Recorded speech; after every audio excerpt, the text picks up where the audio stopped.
It's the morning of the next day and we are on our trip in London. We're going to start out on the rail. We're headed into London. Say something to that. Do what? You know what you're doing. Thank you. We all got our tickets, so ready to go. Platform 3. Take the train in and then hopefully like the tube and things around there. So we're really excited, aren't we guys? Mm-hmm. Yeah. It's a little bit rainy outside. Yeah, it's overcast, so hopefully it won't rain, but it's not too bad. We parked our car in the parking lot at Swanley Station. It was about £7 to park there, and it worked out really well because then we bought our tickets and got on the train, and you can sit anywhere you want on the train. Alright, so we made it to Victoria Station, which is the big station. Here it's like the hub because you have the trains over here. We just came off of one train, and then you can get on the tube as well here, and that's what we're planning on doing next, Westminster.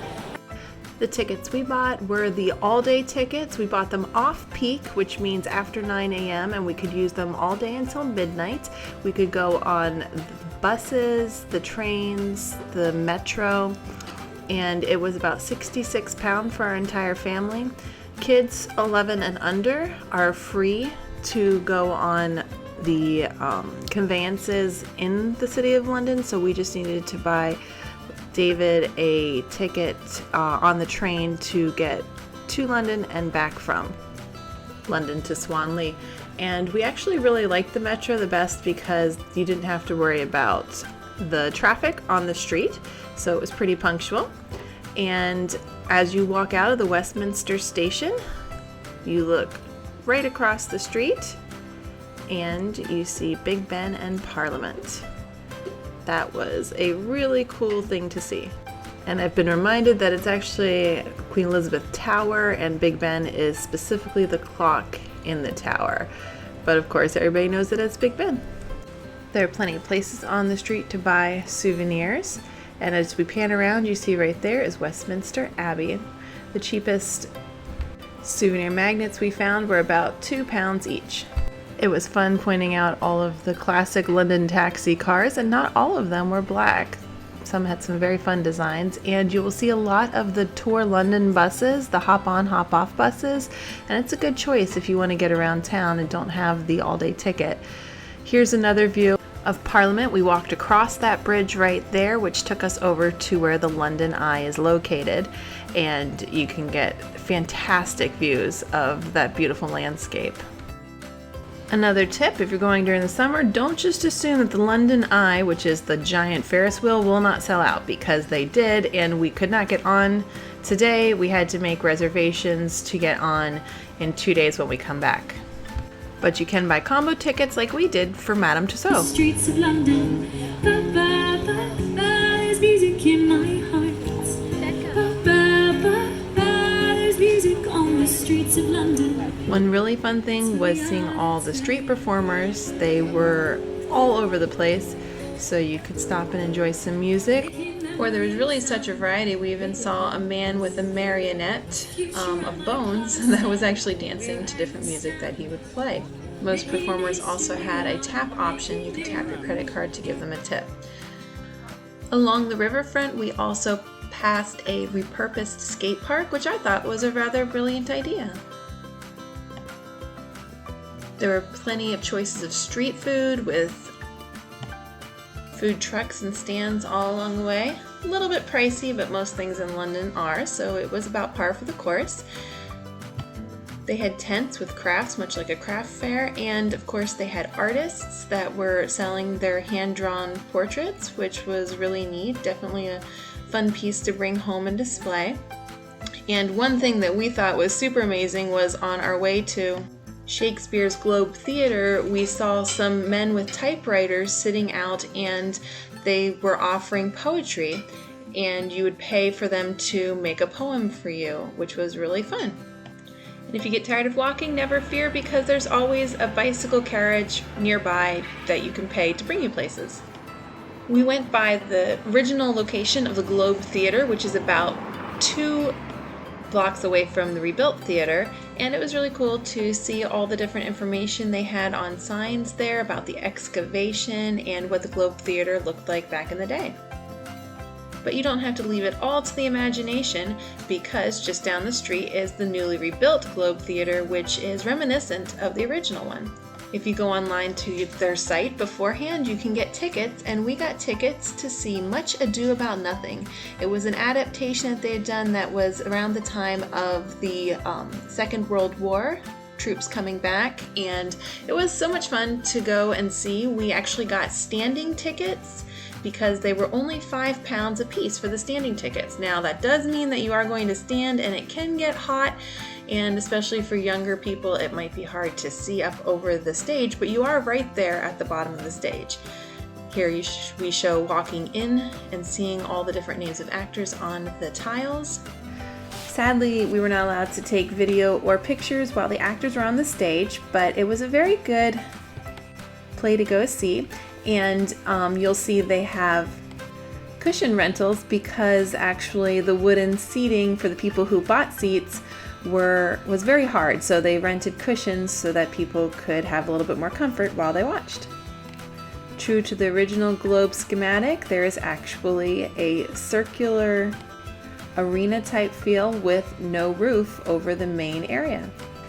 Another fun thing about this performance for us was it was set in Italy, and having just come from Italy, it was fun to pick out the Italian words, and we did leave during intermission because the kids were having a hard time standing, and Shakespeare can be a little bit dry if you have to constantly be concentrating on the words and their meanings.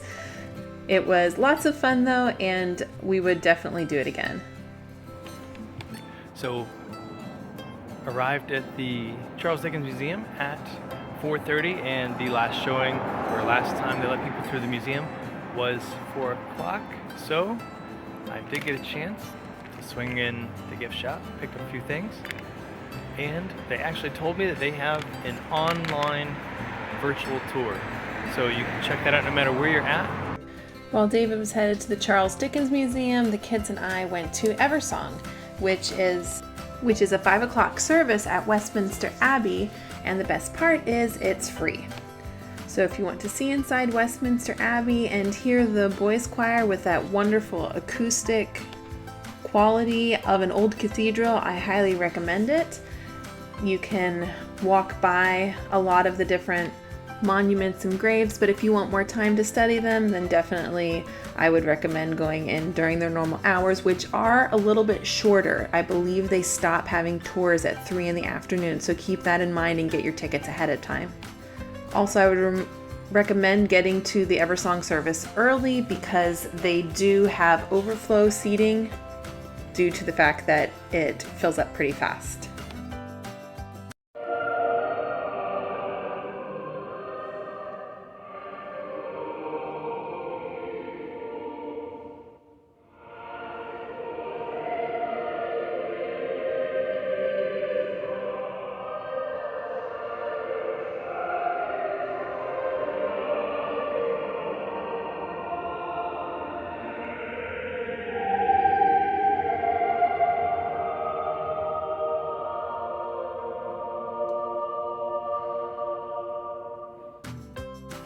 I would recommend walking the whole way around Westminster, because the architecture really is stunning, and not just at the main entrance by the gift shop.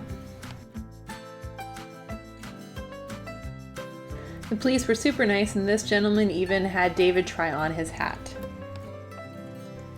We walked down the street from the Westminster station, and there was Scotland Yard, so we got to look on the outside. They were closed, so we decided to get a picture and keep on going because we had some other places we needed to get to.